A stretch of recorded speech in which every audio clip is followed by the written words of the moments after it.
Today on the Trent Out Loud podcast. Oh, hell nah! Wendy Williams is no longer allowed to talk to the media. This judge must not know the power of social media. We're about to talk for Wendy, and we are about to make some noise. Allison Holker, Steven Twitch Boss's wife, we dragged you when you were doing promo for your book, and you're back doing promo again today because your book comes out. Well, I guess that means that we're back to dragging you. We will see you in Out Loud Court. Ontario, Canada's premier, Doug Ford, has canceled Ontario's $100 million deal with Elon Musk's Starlink. But Dougie, I ask you this, who's suffering? The people of Ontario or Elon? You really think he cares about $100 million? Come on, Dougie. What up? It's Trent Out Loud, and I'm back with another episode. All right, it's Wednesday morning. Y'all know what that means. Hump Day is here, and the weekend is that much closer. All right, I have a good show set up for you guys today. I have 5 lead stories. We're going to kick it off by talking about Wendy Williams' ban from speaking to the media. Allison Holker, Steven Twitch Boss's wife, claims that he left them in debt. Donald Trump pauses the tariffs against Canada. Venezuelan Americans denounce Donald Trump. And Ontario, Canada cancels its $100 million deal with Elon Musk. In quick news, we're going to discuss the NFL, Beyonce's dad, OMG Girlz, Cardi B, Micheal Jordan's son, Kanye West, DJ Khaled, 50 Cent, and Usher. As always, we're going to close out the show with social discussion, question of the day, and a little bit of sports news. Y'all know what time it is. Turn your TVs, your radio, or your devices up.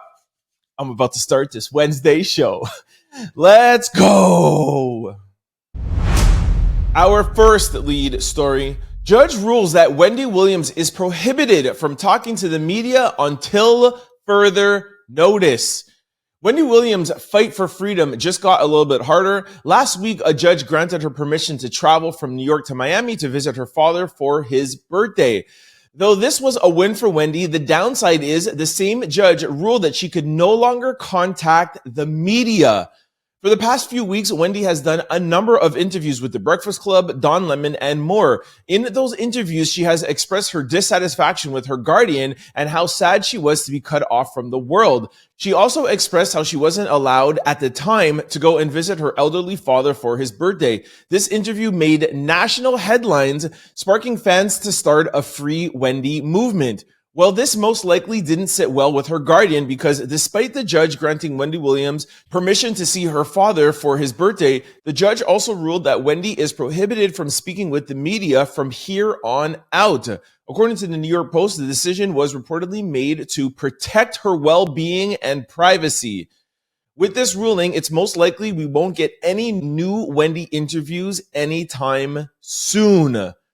All right, I really wanted to start off the show and update you guys with this. As you know that we have been steadfast in bringing you all Wendy news, from she first spoke with Charlamagne on the Breakfast Club all the way to the TMZ interview, Don Lemon, and also with Jason Williams from Hollywood Unlocked.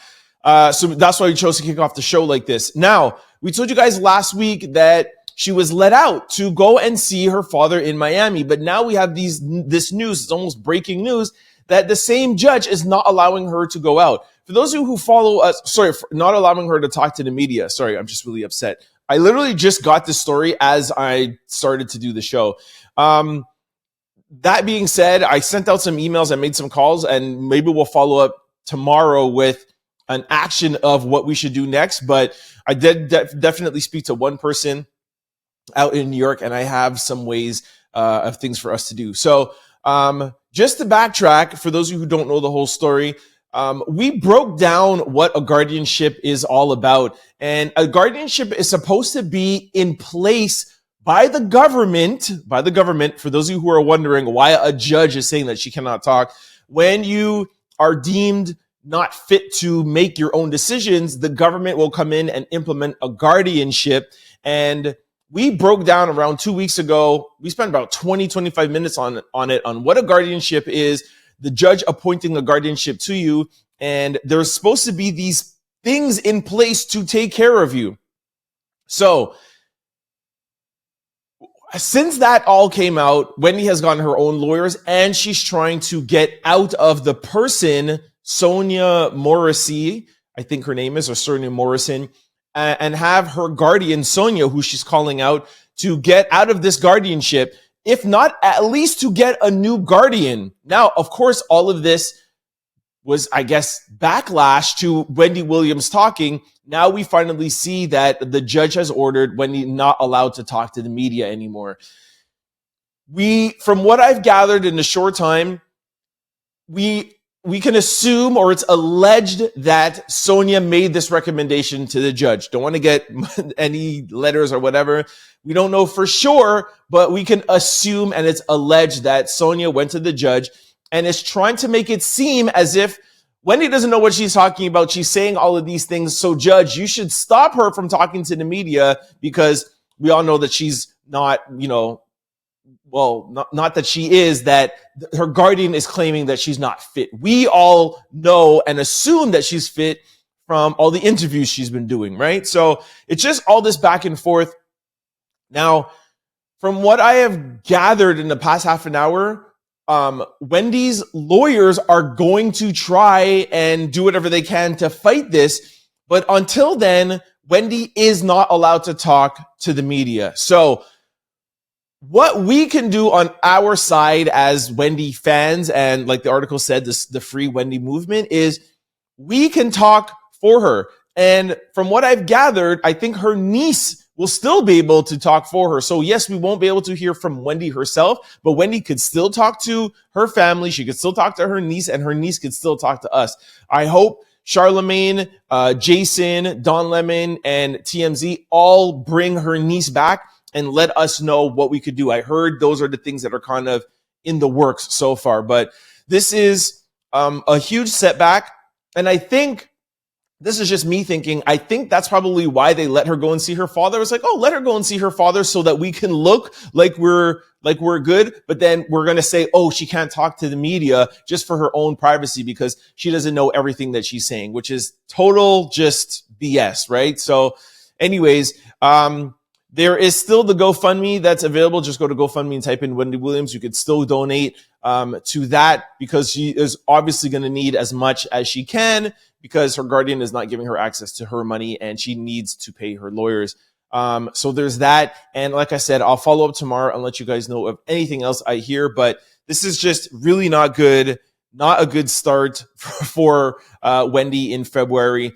But GoFundMe and make as many posts as you can. Let's use social media to talk for Wendy. So post, repost this, share this, tell your friends about it, and as much noise as we can make for Wendy while she cannot talk to us is going to be the most beneficial for Wendy. And we will follow up tomorrow if we hear of anything else. Shout out to Wendy. Wendy, if you hear this, we are here for you. We will do whatever we can to get you out of this horrible guardianship. As I said all the time, the people like me who are in the media doing these shows, Wendy is the pioneer. She is the legend. She is the one who really started all this, sitting down in front of the camera and talking about celebrities and entertainment. So anybody who likes these kind of shows, or anybody else who does these kind of shows, use your platform and try to help free Wendy. I'll let you guys know tomorrow if we find out anything else. Comment below and let me know what you think.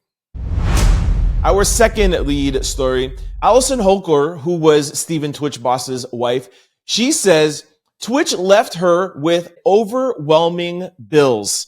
All right, let me read you the story and then I will proceed to dragging her like we did when she first came out with this book. Her book is out today. Well, sorry, it was out yesterday, and she's back doing promo. So I just wanted to remind you guys, do not support this book. Do not buy this book and drag her along with me. All right. So Allison Holker is telling all about her relationship with Steven Twitch Boss in her new book, This Far, My Story of Love, Loss, and Embracing the Light, which released yesterday, February the 4th. In the book, Allison addresses misconceptions about the financial state that Twitch left her in. She writes, "It's a misconception that I inherited Steven's wealth. In reality, it's quite different. He had given away substantial amounts of money to his family and friends and spent recklessly on DRUG and his weird art collection. The fact that she's saying weird art collection just bothers me even more. The tax bill that he left for me in 2022 was $1 million. She continues, contrary to popular belief, I am not profiting significantly from his residuals, as Stephen worked primarily on reality shows where there were minimal residuals. I claim them mostly to ensure the tax bills were properly paid. Those bills he left me were overwhelming. Oh my gosh. Listen. Oh my, I am so mad by this. Both sides of me that I love to pride myself on, trying to always try to see things from both sides. It's so hard in a time like this. Listen, I understand you trying to sell a book. I get that, okay? That's the understanding side. But this is your husband. You guys have children together. What about his family? Why are you telling us these things? Oh my gosh. For those of you who don't know the whole story, she came out around, mid-January and started doing press and started revealing all of these things that she found in his diary and telling us all of these things that he was dealing with where it came to his mental health. And literally it was an uproar online and she got so much backlash from this. And everybody agreed. You know how things get online and there's always some people that were like, oh, this is bad or this is not bad. And there's a discussion in the comment section. Every comment I saw was, this was a disgrace. What a horrible person. Why would you do this? He's not here to defend himself. He's not here to say what is the truth or not. And all you're doing to try to sell this book. And like I said, it's difficult, but I get you're trying to sell a book and I get that you might not be financially stable right now and you're maybe doing this to try to make some money. I get that, but that's hard. This is hard to understand, man. Come on. And to be fair, I have heard that, yes, he did not leave her with a bunch of money, but this is no reason to be telling all of these things about this man who is beloved all over the world. You got to find another way, man. You know what I mean? Just please let me know if I'm wrong in the comment section, but you got to find another way. We didn't know any of these things. He kept this all from us and it's all his business. And it's horrible that you're using all of this information to try to make money in the name of trying to make money. You know what I mean? Come on, man. And what I want to know is the same thing that I asked 2 or 3 weeks ago when this first broke. Where is Ellen in all of this? Are you mean to tell me that you tried to maybe go to Ellen and she didn't help you? They were so close together. He was an EP on the show. Oh, I don't know, man. And I'm not standing up for Ellen or not because there's obviously something there, right? But anyways, I would love to hear from Ellen. I would like to hear Ellen at least drag her, if that. I would like to hear Ellen hey, you know what? We've tried, or we gave them whatever, or we try to take care of his kids. There should be some sort of fun set up for his children, no? Anyways, I am so mad by this. My sister used to watch the Ellen show religiously, every day. I remember going over to my sister's house and every day she would watch Ellen and I would see Twitch there. I'm not even trying to say that I know that much about him, or I was the biggest Ellen fan, but my sister watched Oprah and Ellen all the time. So that's how I know about him. And I would see him every day. I used to go over there every day and see him. So anyways, you guys let me know how you guys feel in the comment section about this. Please, please, please. I know by me and other content creators and people talking about her, I know it does bring attention to her book, but please, although you might hear about her book, do not support this book. Do not buy it because she will continue to do more things like this if she is successful, and people like her will continue to do things like this if they are successful. So anyways, let's just go on to the next story, but I'm just really mad at this. Let me know what you guys think in the comment section below. Our third lead story. Donald Trump pauses tariffs on Canada for at least 30 days, according to Justin Trudeau. All right, yesterday's show, we covered Mexico, Donald Trump pausing the tariffs on Mexico. And as I was talking, I was looking for a video in my phone. I was like, hey, by the way, this came out that he was talking with Justin Trudeau and there might be a pause. And then as I ended that segment, I went on to another segment. There was another thing that came in and I was like, I have to eventually at some point end the show. But I said, by the time you see this, the tariffs might be off. Who knows? And I also joked and I said, by the time you see this, we might actually even be the 51st state of America. Oh yeah, that was the video I was looking for. Anyways, and of course, as we ended it, literally a half an hour later, it came out that Trump paused it for Canada. So I know this might be a little bit of late news for you, but this literally broke like 5 or 10 minutes after yesterday's show. So for those of you who don't know, this is what Justin Trudeau tweeted out. He said, just had a good call with President Trump. Canada is implementing our $3.1 billion border plan, reinforcing the border with new choppers, technology, and personnel, enhanced coordination with our American partners, and increased resources to stop the flow of DRUG. Nearly 10,000 frontline personnel are and will be working on protecting the border. All right, so when this broke, of course, everybody was happy. The tariffs didn't get implemented. But then people started talking. It was like, hold on a second. Most of these things that Justin Trudeau tweeted out and everything that the Mexican president tweeted out, they were already doing. So is Trump kind of just using this as a way to be like, hey, maybe these tariffs were not a great idea? Kind of got a lot of backlash from it. So, hey guys, just tweet out that you're going to be doing something and let's just pretend like I'm taking back these tariffs because you guys were doing something. Like, I wonder if that's really how the phone call went, because apparently Canada had said they were going to do this from months ago and Mexico said they were going to do this from months ago. I actually heard one thing that Canada said they were going to put the $1.3 billion literally like a year and a half ago. So is this Trump's ego? And he just was like, hey guys, say you're going to do this and I won't do that. I don't know. You guys comment below. And no, I'm not a Donald Trump fan or not a Donald Trump hater or Biden hater. Y'all know me already, or people who are new, but this is what it's looking like. Like, why did you not put these tariffs if you really didn't get anything out of it? I have a picture that I'm going to put up. I found it online. I thought it was really funny. It shows a picture, for those who are not seeing it, it shows a picture of Donald Trump saying, I make a stupid decision, and then an arrow going to something really bad happens, and then another arrow that says, I convinced my followers the problem is now magically solved, and then another arrow that says, I reversed my stupid decision. So I know a lot of Donald Trump supporters are not going to like that, but really, please tell me in the comment section below what Donald Trump got for the U.S. out of these threats that he was threatening.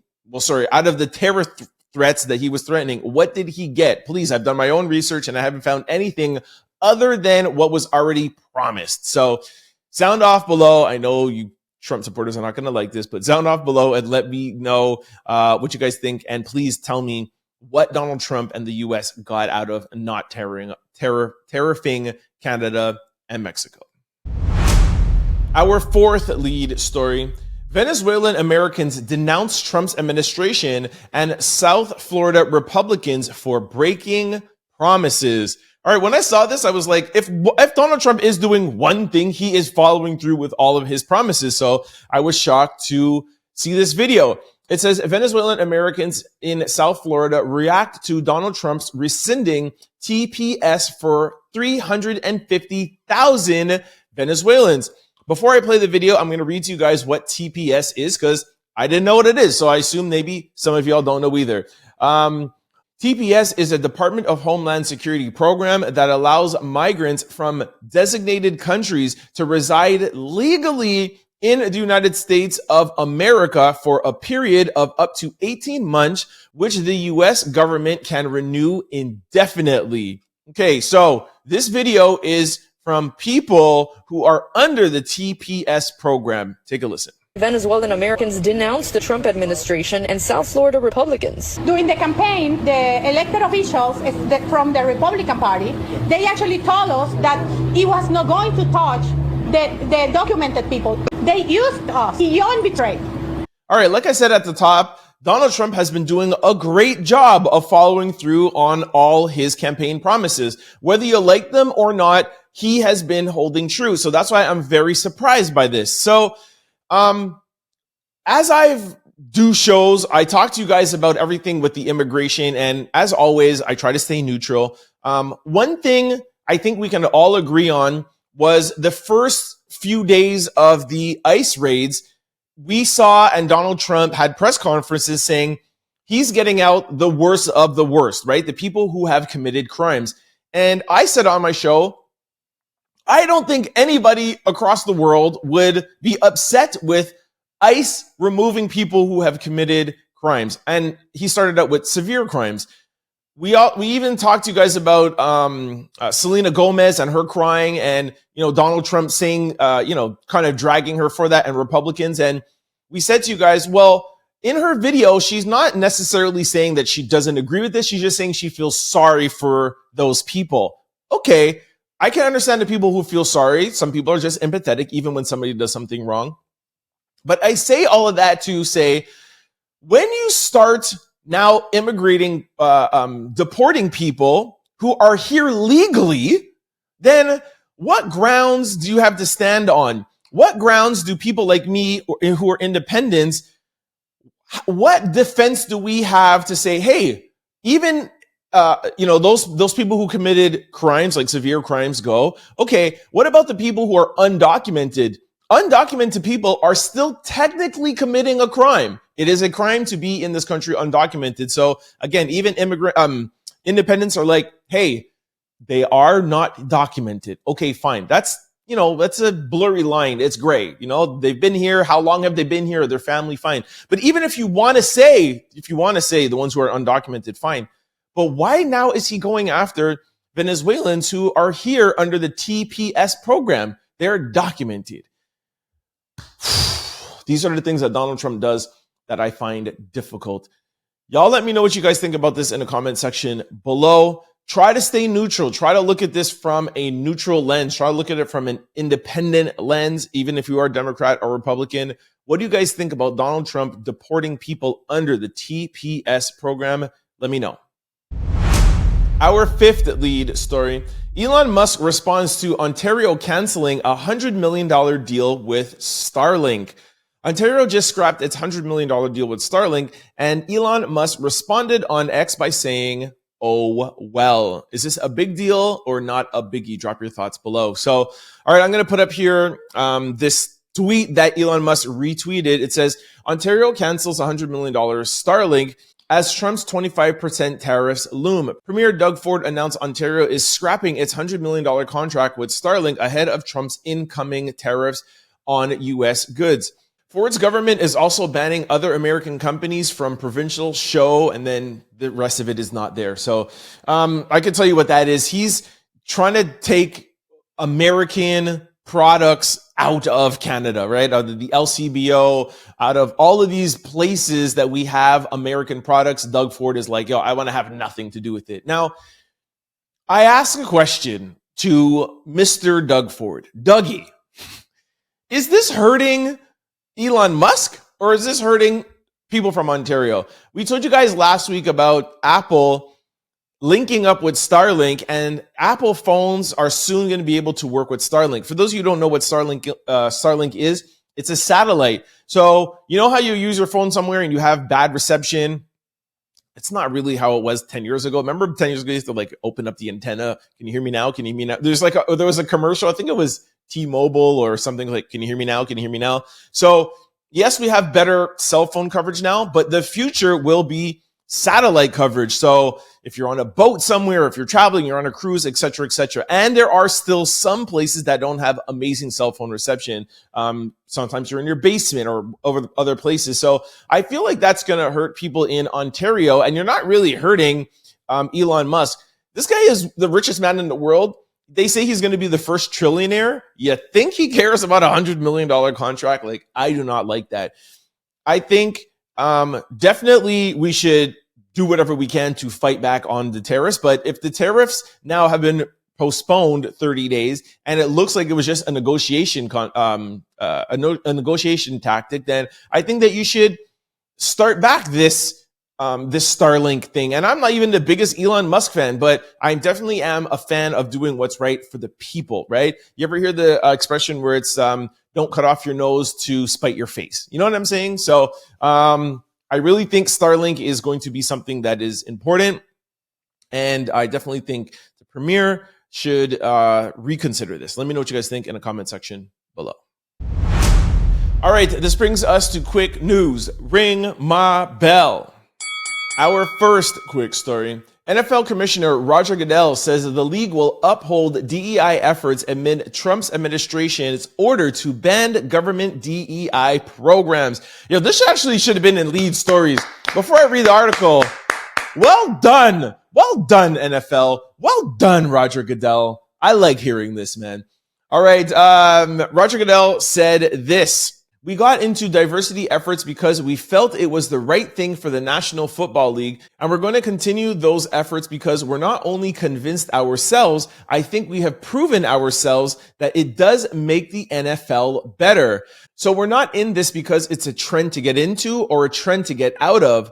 Our efforts are fundamental in trying to attract the best possible talent into the National Football League, both on and off the field, as I said previously. And we see that. We see how it's benefited the National Football League. And so I think we'll continue those efforts. I think it's also clearly a reflection of our fan base and our communities and our prayers. Whoop, whoop. I love everything in there. Everything. I love how he said, what did he say here? He said, so we're not in this because it's a trend to get into or a trend to get out of.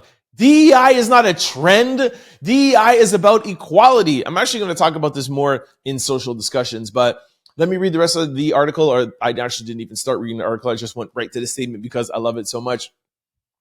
The article reads, while companies have announced their plans to roll back diversity, equity, and inclusion programs, the NFL Commissioner Roger Goodell has announced that the league is standing 10 toes down. During a press conference on Monday, Goodell revealed that the NFL does not plan on ending its DEI efforts, noting that he doesn't believe the league's policies conflict with Trump's administration efforts to ban DEI programs in the federal government. Currently, the NFL requires teams to interview diverse candidates from coaching and front office positions as part of the Rooney Rule. Our policies have been designed to be well within the law, well within the practice, Goodell said on Monday. There are no quotas in our system. This is about opening the funnel and bringing in the best talent into the NFL. We think we're better when we get different perspectives, people with different backgrounds, whether they are women, man, or person of color. We make ourselves stronger and we make ourselves better when we have that. As previously reported, Donald Trump signed an executive order to end federal DEI programs his first day in office. Since then, various companies have shared plans to scale back on diversity, equity, and inclusion. The Department of Education and employees associated with DEI efforts have been placed on administrative leave. All right, so we have talked about DEI for the past 2 weeks almost, well, pretty much since Trump has been in office. And as always, I try to see both sides, and I have highlighted what I think the issues are with DEI, and I'm going to tell you guys them. Like I said, we're going to talk a little bit more in social discussion, but on the Republican side and the Donald Trump side of things, people have said the reason why they don't like DEI is because there's quotas to be met, and some people have been not looking at the merit of people anymore and just rushing to fill quotas. So they're rushing to hire women. They're rushing to hire people of color. And some of these positions are being filled with people who do not meet the standards of the merit-based standard. And I can understand that. I totally understand that. From the Democrat side, and also I think pretty much from the independent side, we love DEI because it is helping. And like I always say, and the reason why I like to talk about DEI so much is that people think it's just helping black people. No, it's not helping black people. It's helping black people, brown people, women, people with disabilities. It's trying to make the workplace or whatever place you're in equal. So what we like the the dream of DEI is to say, we have people who have this merit and that merit. They're the exact same merit base. Okay, cool. Well, you have 10 people in CEO positions or C-suite positions.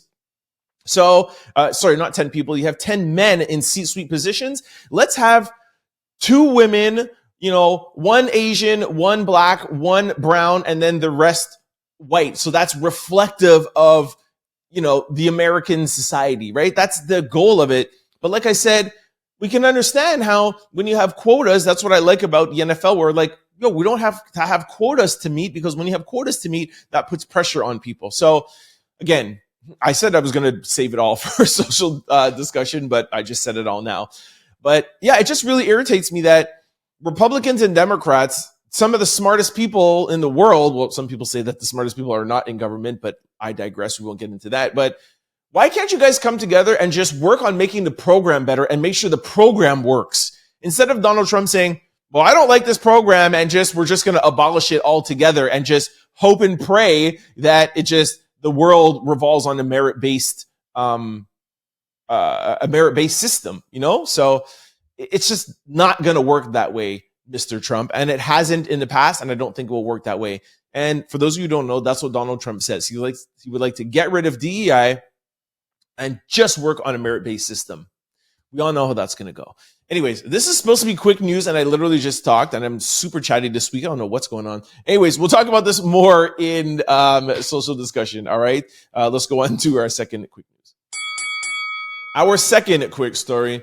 Mathew Knowles shuts down the Jay-Z Grammy conspiracy. He says Beyoncé's Album of the Year win was all her.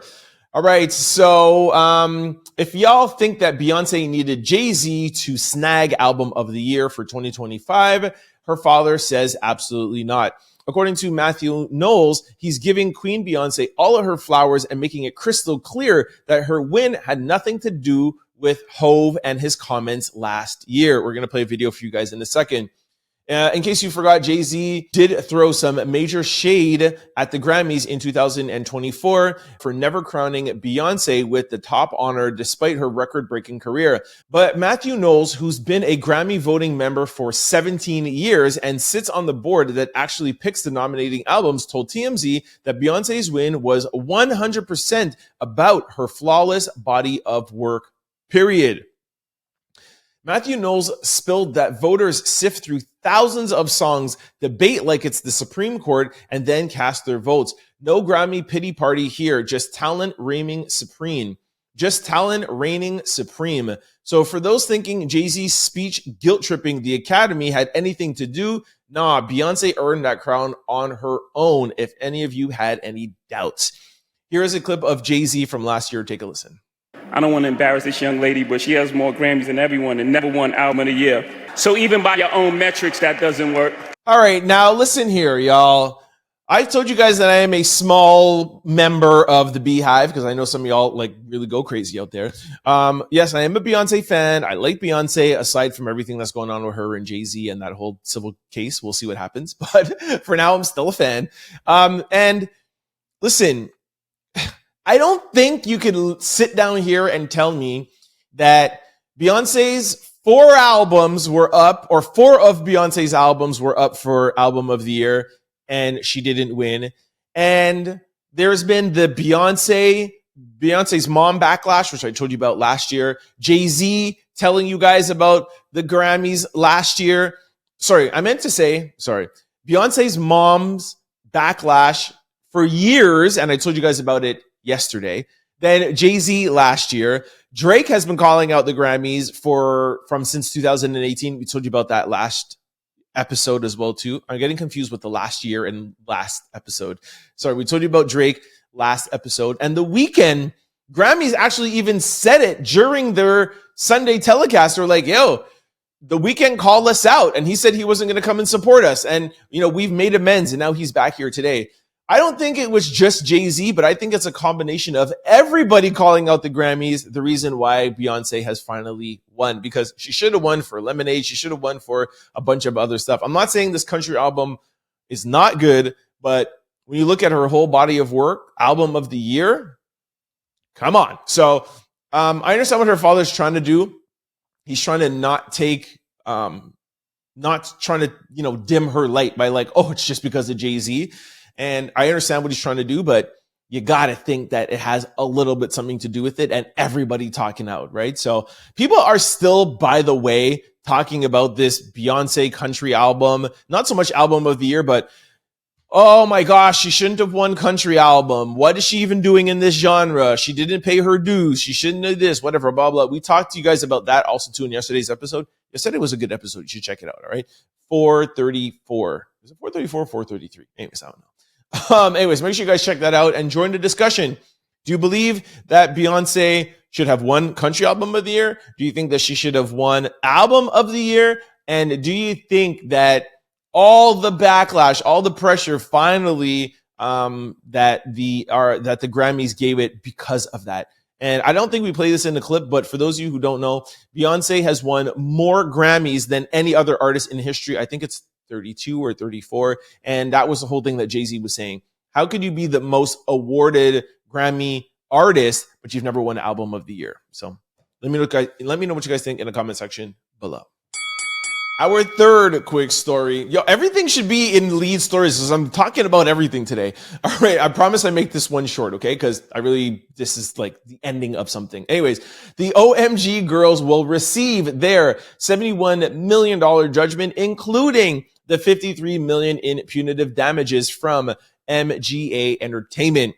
All right, so like I said, this is a follow-up. We've talked about this a couple of times. For those of you who don't know, this is Tiny and T.I., rapper T.I.'s girl group, and they brought this company to court, MGA. They at first got awarded $71 million. Then I think it was an appeals court where they're like, oh, you're not going to get the punitive damages of $53 million, and everybody created an uproar. I mean, they were still given 17 million, but I get it. If you were supposed to get 71 and then get 17, that sucks. Anyway, so based on a proven document, which is in the court's order for the U.S. District Court Central from California, dated February the 3rd, 2005, in the case involving MGA Entertainment versus Clifford T.I. Harris, the court grants profits awarding to $17 million under common law misappropriation, and the court confirms the jury awarded of punitive damages for $53 million. All right, so I don't know how much of that, like 71, by the time you take off all of the lawyer fees and this, whatever, and how much they're going to get, and they're going to spread it out, but woo, 71 million. All right, Trent, next story quickly. Our fourth quick story. Cardi B reveals her album is finished.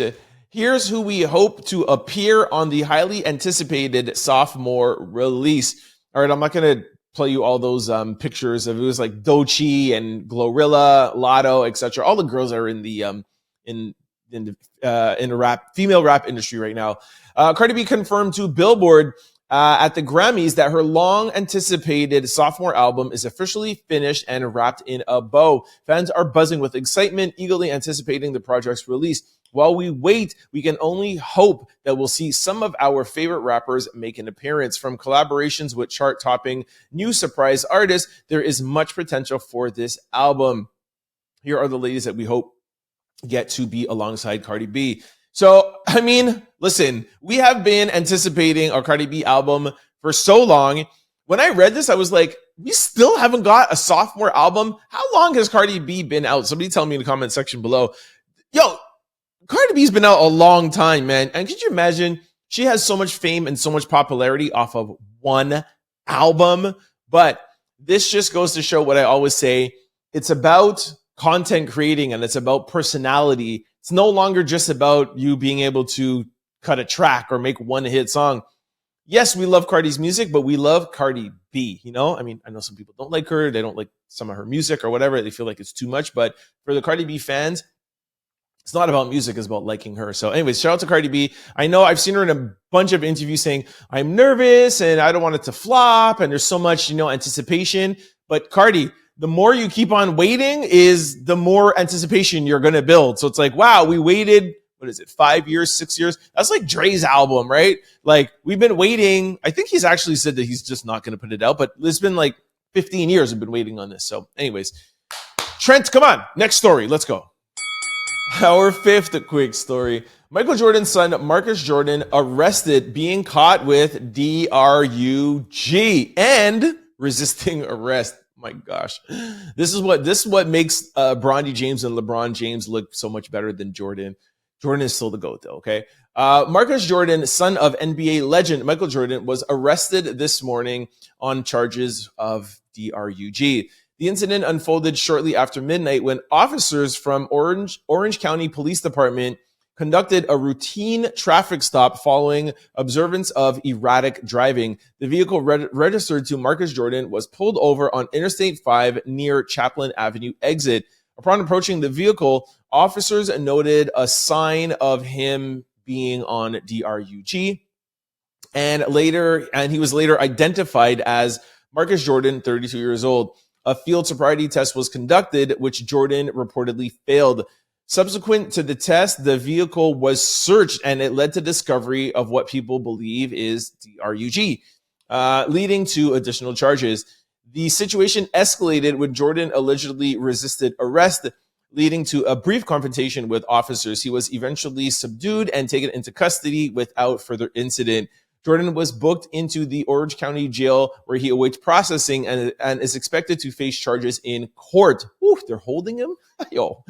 The exact quantities of the substance found and the details of the resisting arrest have not been fully disclosed by the police pending further investigation.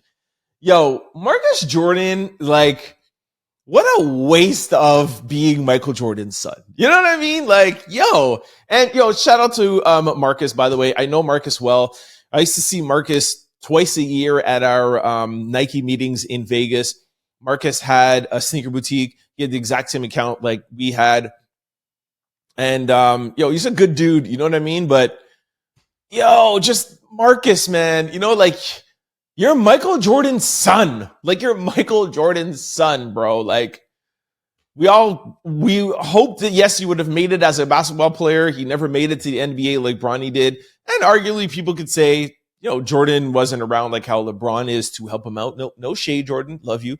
But, just Marcus, you got to do better, man. You know what I mean? Like, your dad is one of the most famous people in the entire world. Forget athletes, the most famous people in the entire world. Like, you have everything at your fingertips. Like, I get it. I know you're still young. You're 32 or whatever, blah, blah, and you still have your whole life ahead of you. But, bro, get your act together. You are Michael Jordan's son. Just imagine if I was Michael Jordan's son. What? Yo, this podcast would be popping. My car's a little stuck right now. I see that. What happened? Help us try and reverse this thing out. Well, hang on. You know trains come by right now, right? No, I know. That's why I'm trying to get better. We thought we were making a right and turned onto the train tracks, apparently. I'm Marcus Jordan. I'm Michael Jordan's son. Okay. I'm not doing anything wrong. I'm just trying to get home. I have concerns. For I appreciate that. Driving a vehicle, I can't let you back behind the car. I appreciate your concerns. Yeah, I don't want. But I am not. I'm not anything that cannot drive home. Our sixth quick story. 2 airport employees arrested for leaking helicopter and airplane traffic accident footage to CNN. In a heartbreaking development, 2 employees at Ronald Reagan Washington National Airport were arrested for allegedly leaking surveillance footage from last week's mid-air accident to CNN. The Metropolitan Washington Airport Authority reported that both staffers were charged with computer trespassing and unauthorized copying of records. The leaked footage revealed the devastating moments before the Black Hawk helicopter had an accident with American Airlines jet.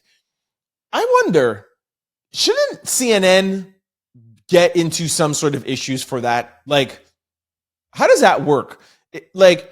The people who leaked it, for sure, they should be in jail. Yes, let me start out with that. They should be in jail. I hate people that do that. Remember the people who leaked the stuff when with Kobe Bryant, that happened with Kobe Bryant, and they leaked the pictures. I thought that was so wrong. It was so bad. Like, I hate people that do that stuff.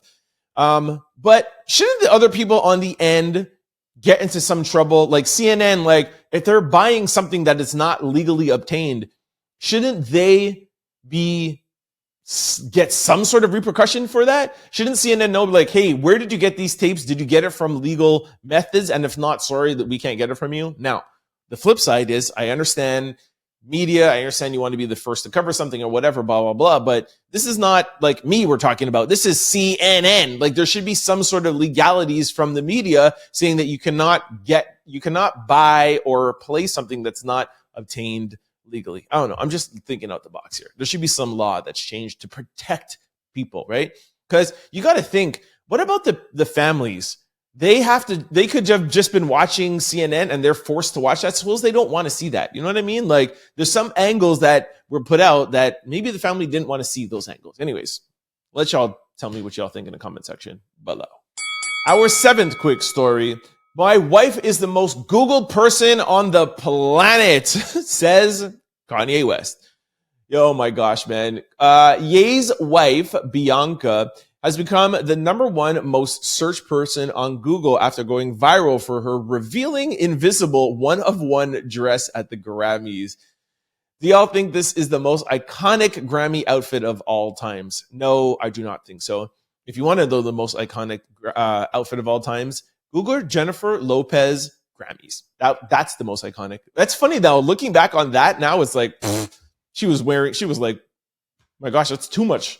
Anyways.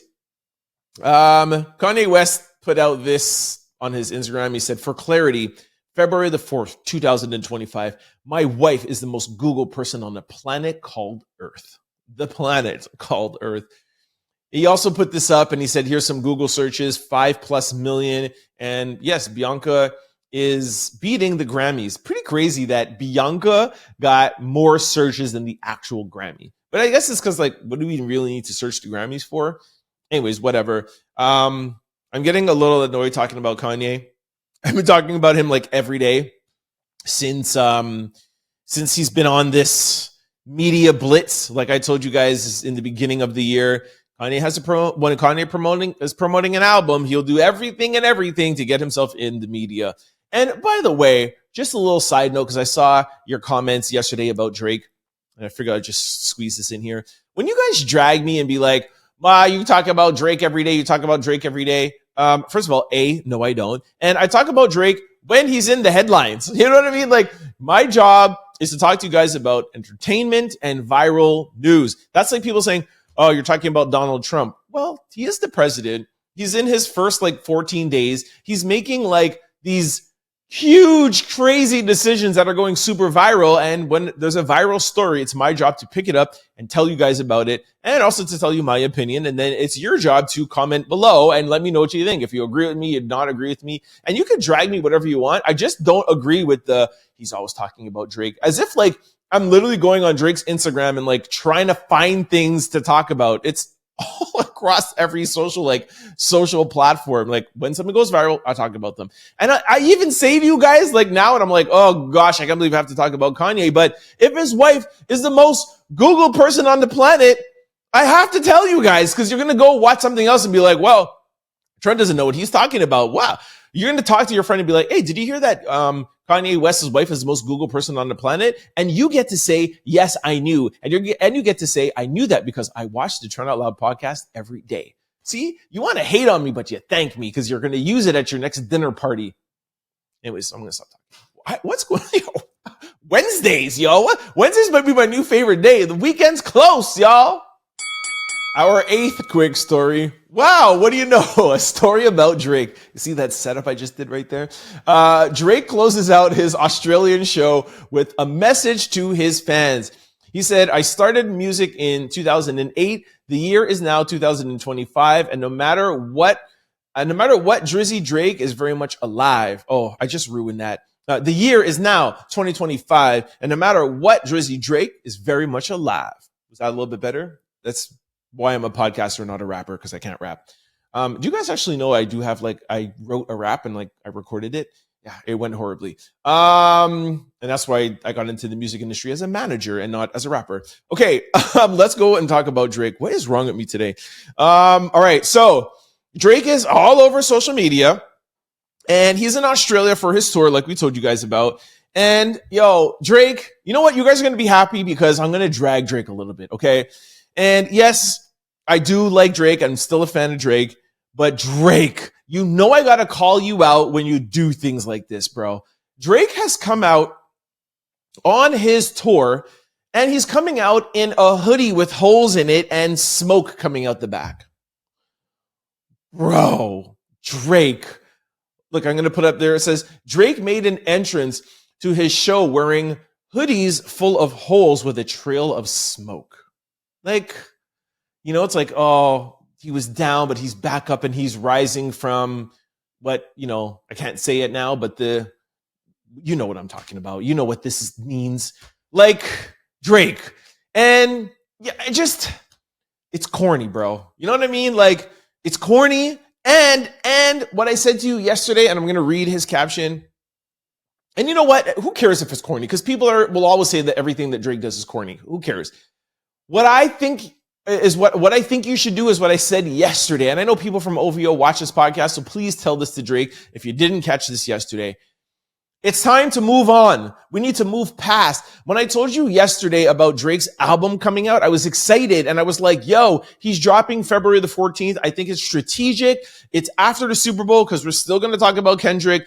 Kendrick is going to do something that's going to indirectly, you know, say something about Not Like Us or say something about Drake, whether he performs it or not. We all know that Monday we're going to be talking about Kendrick and Not Like Us. But on February the 14th, we get back to music. Drake should be at his concert performing his hits, getting people talking about his music, referencing what you just went through with holes through your hoodie and smoke coming out the other side. It's like, it's just a constant reminder that you're thinking about Kendrick. Like, you are Drake, what is his name again? Aubrey Drake Graham. You are one of the best artists to ever do it. Top 5. You know what I'm saying? Like, not top 5 the artists, top 5 artists to ever do it. Your music catalog is as big as 30 years of music. Yeah. When I told you guys that last week or 2 weeks ago, people are like, no, that's not true. Google that, okay? It comes from, I can't remember the guy's name now. Oh, and I said I was going to remember the guy's name. And anyways, I'm going to Google it in 1 second. Actually, let me Google it now because you guys are going to get on me. Hold on 1 second. Here it is. All right. It comes from Larry Jackson, who used to work at Universal and now is the CEO of Gamma Records. And he says, the thing I will say to you about the artist Drake you just mentioned is that if you look at his music, he's bigger than the 70s, 80s, and 90s combined. And I don't mean like one artist from that era. I mean the entire era combined. Drake's catalog is bigger than 70s, 80s, and music combined, not just hip hop combined. Drake, understand that Kendrick, you know, he did what he did. I get it. But you need to move past it. You need to just get along with your concert and get to drop in music, bro. So it's a slight drag. I'm sure you guys are going to be happy because this is not a positive Drake quick story. I do not like this, Drake. I do not like the hoodie. I don't like the reference. Come out, sing your hits, rap your hits, and remind everybody that you're one of the best artists to ever do it. Our 9th quick story. DJ Khaled just dropped the greatest trailer for his new album, Alma of God. All right. It's so funny that this is coming out now because literally, I think 2 or 3 days ago, while I was talking about like rap beef and everything, I was like, yo, what is DJ Khaled going to do? How can he make an album? Oh, it's when I was talking about Kendrick and Drake. I was like, he normally has Drake on there. He normally has a bunch of these rappers, but everyone's beefing. Everyone's kind of like at odds right now. DJ Khaled can't make another album. If he puts Drake on it and then, you know, West Coast and people are not going to like it. If he puts Kendrick on it, then he alienates Drake and all those people. So what is he going to do? Boom. I literally opened my phone today. DJ Khaled has the greatest trailer of all times. I can't play it for you. It's literally like a movie and I don't know, like 5 or 6 minutes long. I will play one clip and he lets us know of one person that is going to be on it. Take a listen. Do me a favor. Send Rihanna the record. Alarm of God. So it's like I said, it's going to be hard for him to get a bunch of rappers on. What is he going to do? Gone to get Rihanna. Although he does have a hit with Rihanna in the past. But anyways, let me know if you guys are excited for this. I'm really anxious to see who's on this album. With everything going on, Thug, Gunna, my gosh. Well, not really. I was going to say ASAP, but he doesn't really have any beef. But anyways, I'm interested to see who is on this album. It's going to be hard for him to navigate through the industry how it is right now. Our 10th quick story, talking about beef. 50 Cent and Rick Ross are beefing. I swear I don't plan these things out. It literally just happens. I actually didn't even know that the Drake was under the Kanye one, and I was going to talk about Drake. It just happened. And same thing with this, yo. I'm just blessed, you know. I'm good at what I do. I'm definitely in a good mood today. Rick Ross and 50 Cent are beefing. 50 Cent posted a bunch of things on his Instagram. He said the biggest mistake he made was not sustaining his relationship with Tammy Cohen. Her tell-all documentary is on his way out. So this was a rat in the picture, and he's alluding to the fact that Big Meech, who was the former head of BMF, is now a rat. And I think Tammy Cohen is going to be exposing him. And this all happened because Big Meech took a picture and is doing some sort of like event with Rick Ross. And y'all know how 50 Cent gets. He's a Cancer. He is the king of petty. And I'm a Cancer too, by the way.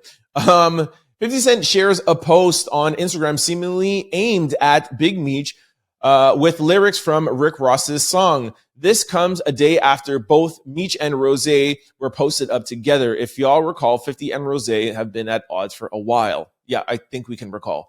So anyway, so this has been going on for a little while. I didn't think anything of it, but now that he's taken down BMF, like it seems like he has his beef with Rick Ross, which we knew was always ongoing, but it seems like it's official now with him and Big Meech. And BMF is going to be in its final season.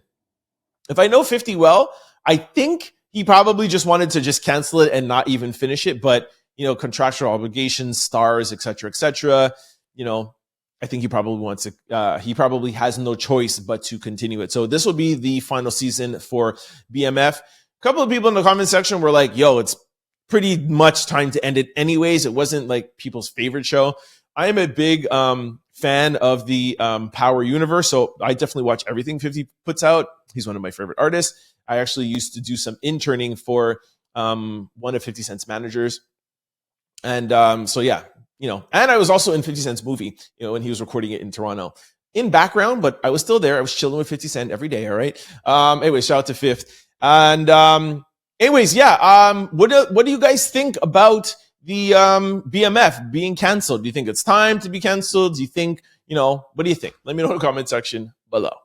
Our 11th quick story. Usher's fans reacts to his packed Spirit Tunnel walk on the Jennifer Hudson show. They said everybody clocked in. Our Usher seemingly had the entire crew at the Jennifer Hudson show hyped for his Spirit Tunnel walk. The R&B superstar was all smiles, effortlessly gliding down the aisle on skates at the Jennifer Hudson show, remixing his hit song, Yeah. Fans have been buzzing since the episode dropped early February the 4th, praising his energy and joking that the hallway looked more packed than usual.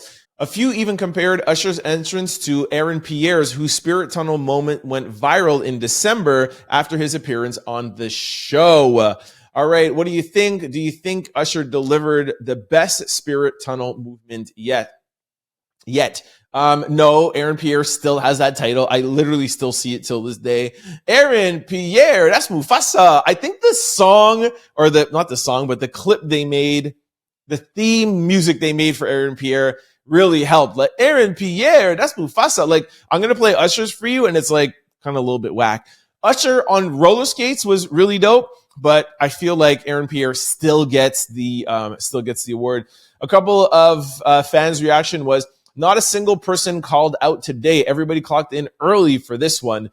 Here is Usher's Spirit Walk. For those of you who don't know, I'm sure most of you know by now, but on the Jennifer Hudson show, before you come out, you go through the Spirit Tunnel or the Spirit Walk, and it's everybody on her staff just cheering the guest on before they go and sit down with Jennifer Hudson. It's become its own thing. There's actually an Instagram account that I follow. I don't remember the name right now, but it's literally like Jennifer Hudson's Spirit Tunnel, and it's literally just posts of her guests. Really well done. Like I said, I was expecting more from Usher's, but not necessarily him, but just like the energy of it. Him on roller skates was really dope. You see him doing it on his show all the time. But anyway, shout out to Usher. Let me stop talking and just play a little clip. Here it is. Yeah, we got Usher. All of us are falling down to the floor. We said Usher, let's go. okay, actually, it's not so bad. It's not so bad. Sure, I could play the whole thing because, copyright reasons, but it's actually not bad. I still think, though, that Aaron Pierre holds the crown. Aaron Pierre, that's Mufasa. Like, it's just dope, Anyways, shout out to Usher. All right, this brings us to social discussion of the day. All right, I got us all hype over quick stories and Usher. Now I got to bring us down to a little bit of a serious discussion, but I really want to have this discussion. All right, so this comes from Jasmine Crockett. She's talking about DEI.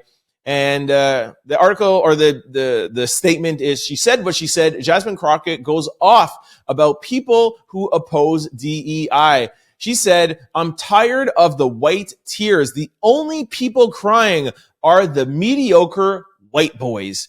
Here is Jasmine Crockett, and we'll discuss DEI. Take a listen. I am tired of the white tears. Listen, if you are competent, you are not concerned. The only people that are crying are the mediocre white boys that have been beaten out by people that historically have had to work so much harder. But I got news for them. I don't care what they do. We will fight to the end to make sure that we get our due. Jasmine went off. So let's not get into exactly what she said. I would like to keep it more on a broader, neutral tone.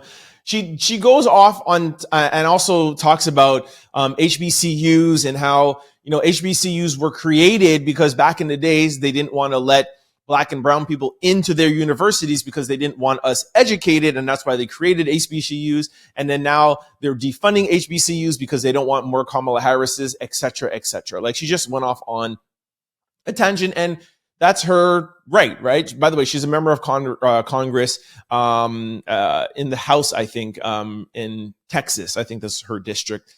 Anyways, I want to kind of focus on DEI. That's my plate. That's my push. And for those of you who didn't catch the lead story, what was our lead story that we talked about? I think it was Trump. I think it was under Venezuela. Maybe we talked about DEI. I can't remember where I talked about it. Anyways, we talked about DEI earlier. For those of you who missed it, I just want to recap it quickly. And one, DEI is, well, actually, first of all, let me say my question.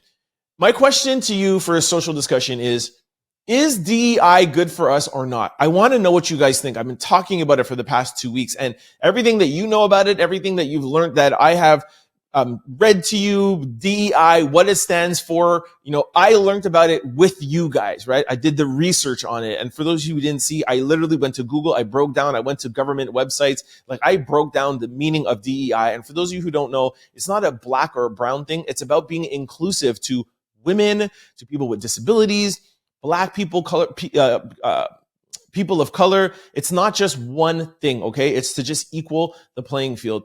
So I want to know from you guys, do you think DEI is good? And should we all be fighting for it to be implemented in our schools, in our programs, in everywhere? Like, why wouldn't you want us to be diversified? Now, for those of you who missed earlier, like I said, I'm gonna recap quickly. I'm going to tell both sides like I always do. And for those of you who are new here, I am an independent. I'm not I'm not Republican or Democrat. Okay.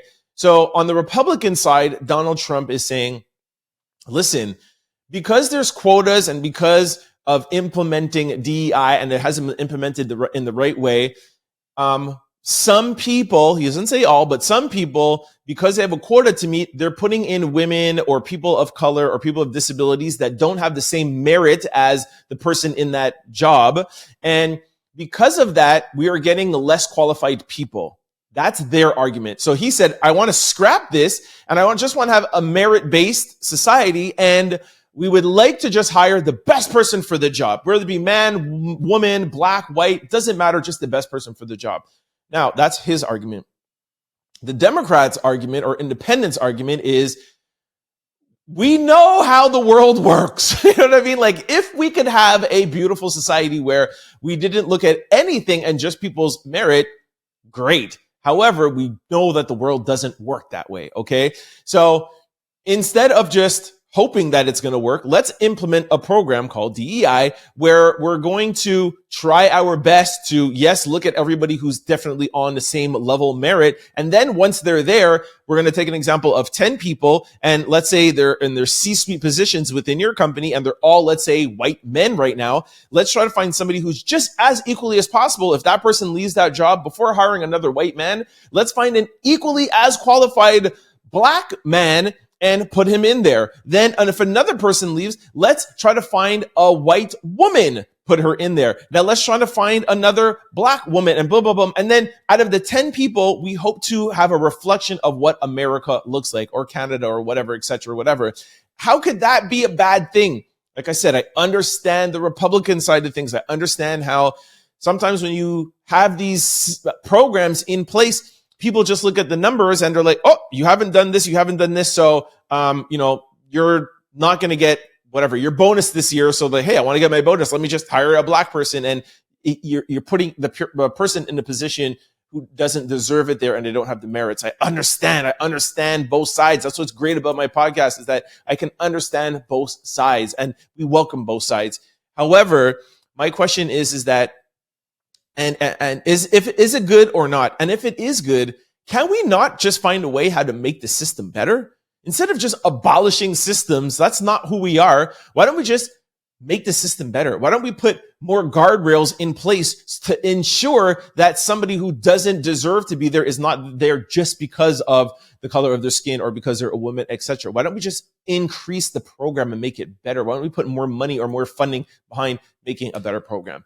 That's what I think we should do. I turn it over to you guys. What do you think about DEI, and should we make it better or should we just abolish it? I welcome both arguments from both sides. I'll see y'all in the comment section.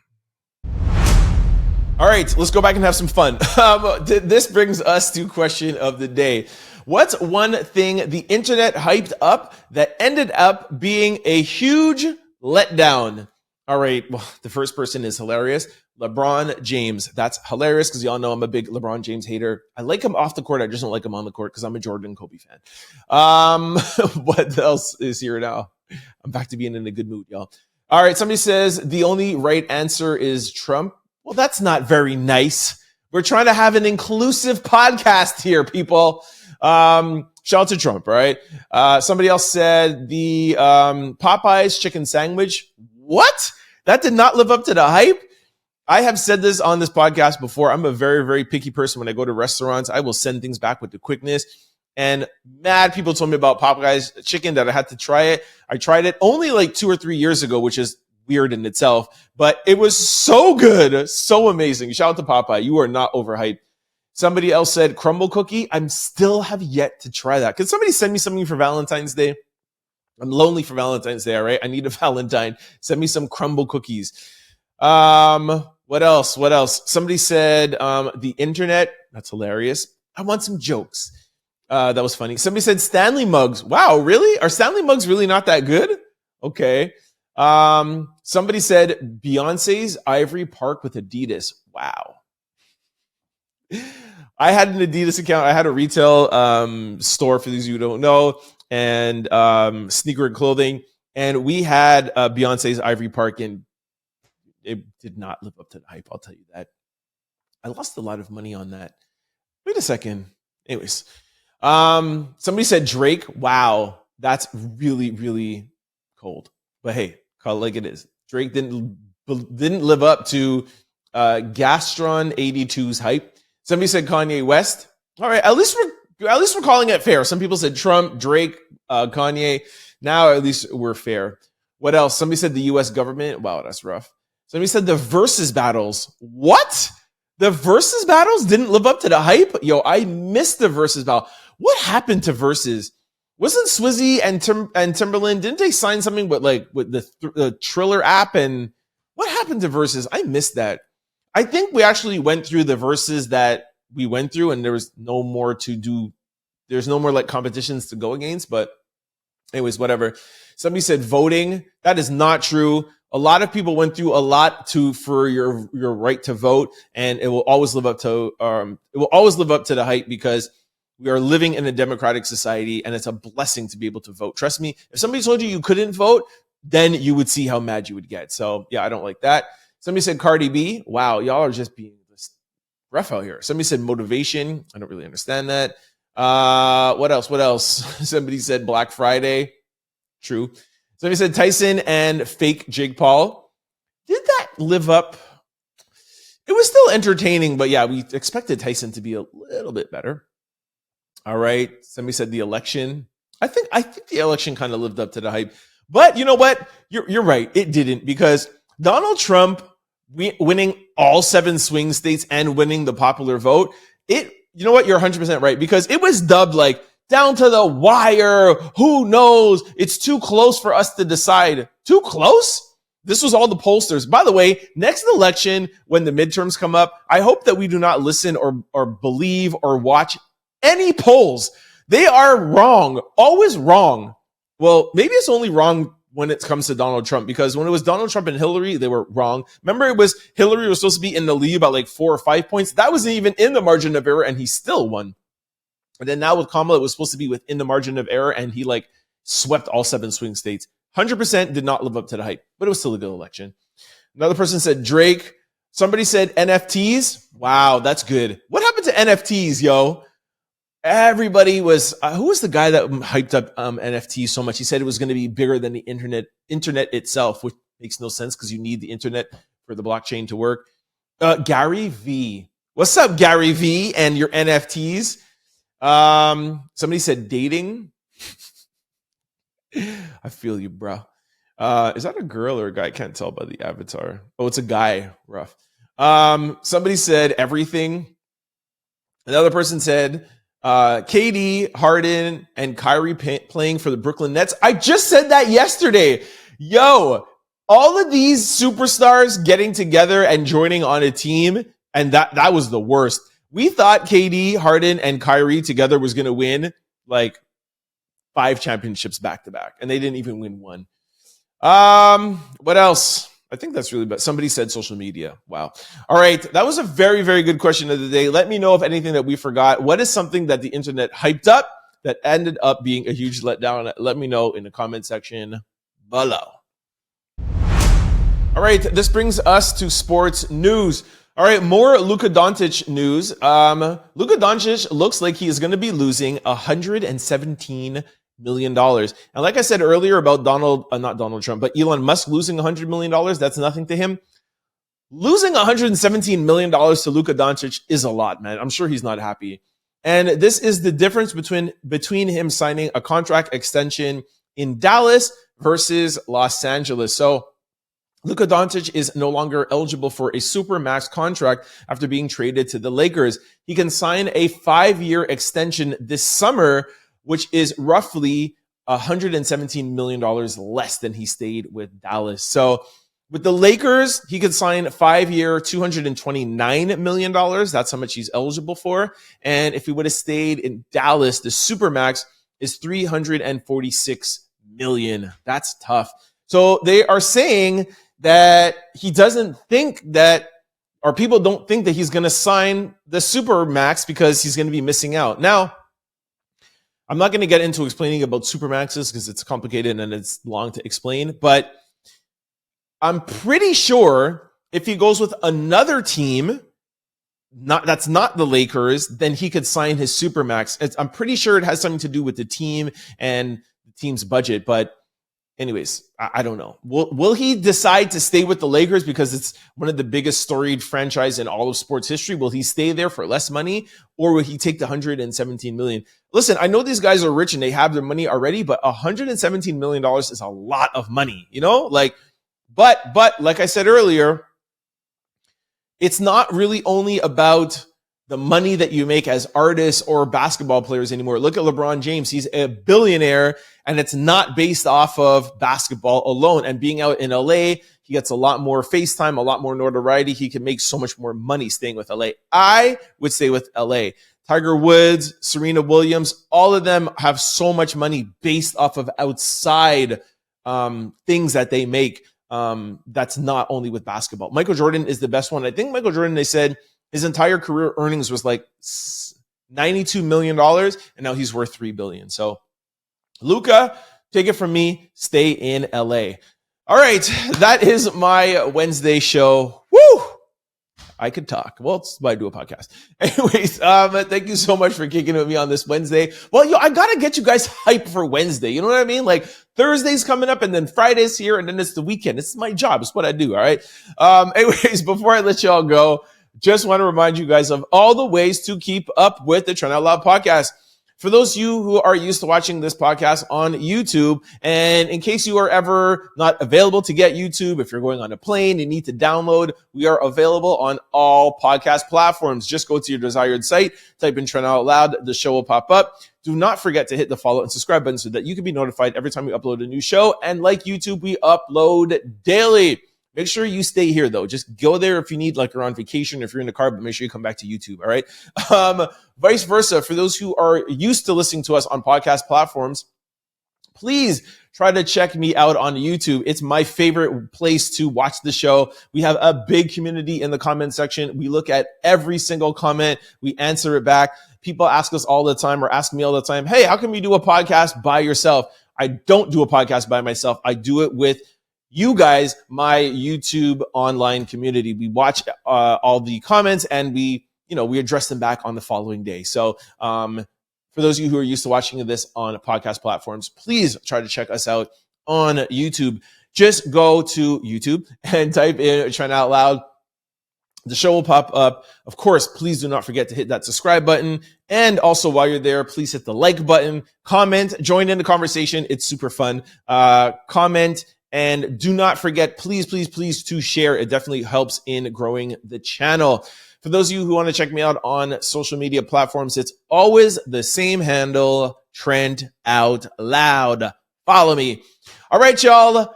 Was a great Wednesday. Had fun on this show. I think we kept it positive. I think we kept it educational. I think we kept it entertaining. And we kept it Drake. Just had to throw it in there. Listen, man, I love Kendrick and I love Drake, okay? I love music all together, man. All right, so no Trent dragging in the comment section, all right? I'll see y'all tomorrow, man. Let me end this show before I keep on talking. I'll see y'all for Thursday's show, man. Peace! Don't forget to like, comment, and subscribe. It's your boy, Trend Out Loud. Peace!